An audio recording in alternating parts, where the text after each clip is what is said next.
Hi everybody, I'm Monique Maley and I am founder and CEO of Articulate Persuasion. Thanks for joining me today. Last time I talked to you a little bit about team miscommunication.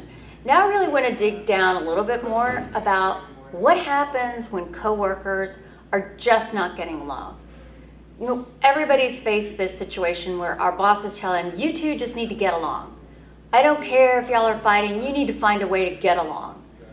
And the truth is that we're just not going to get along with everybody. We do not have to like everybody we work with.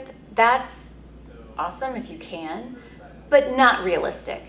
But I'm here to tell you, you don't even have to get along with everybody, but you do have to communicate effectively with everybody. Because if not only does it undermine the company and the team, but it undermines you. So let's think about some things that you can do if you're having a challenge with a coworker at any level.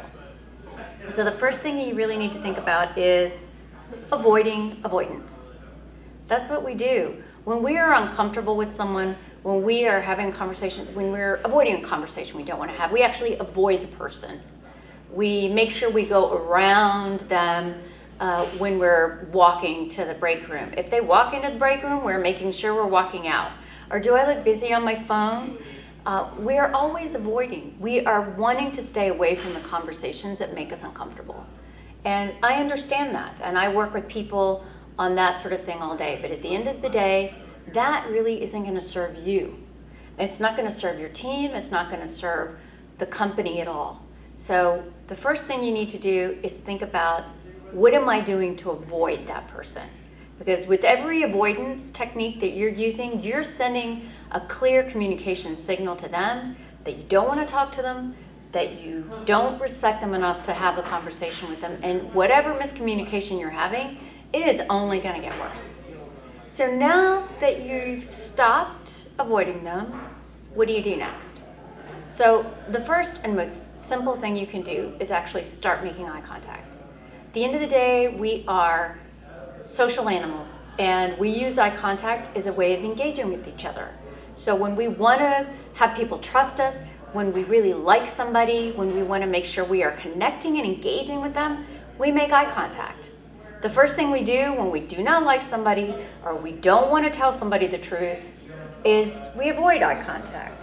I think the best example I can give you is if you stop doing this and watch a video on guilty dogs, you will see that the first thing that they do is stop making eye contact, because we are animals and that's just what we do. So the simplest thing is, as you're walking past the person in the hall, make eye contact. If you're sitting in a meeting together, make sure you make eye contact. Don't glare, that's a whole other weird line we don't need to get into, right? But do make sure you're making eye contact. That can be so powerful. And then finally, once you start making eye contact, it's actually probably going to sort of soften the lines between you and allow you to open up in conversation. And at that point, what you want to do is you want to start trying to find some point of common ground. You're probably not getting along because you're convinced that you're right, they're convinced that they're right, and maybe with the information and the perspective that you have, you are. But what kind of common ground can you find? And it may not even be work-related. It may be that you both like dogs. It may be that you both like a certain football team, or maybe just that you both like football.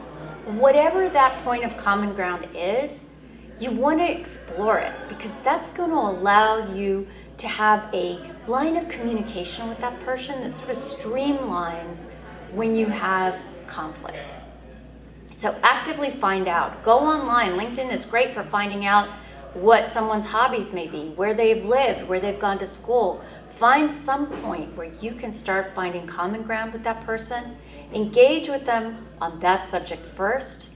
Then the harder conversations are going to be that much easier to have.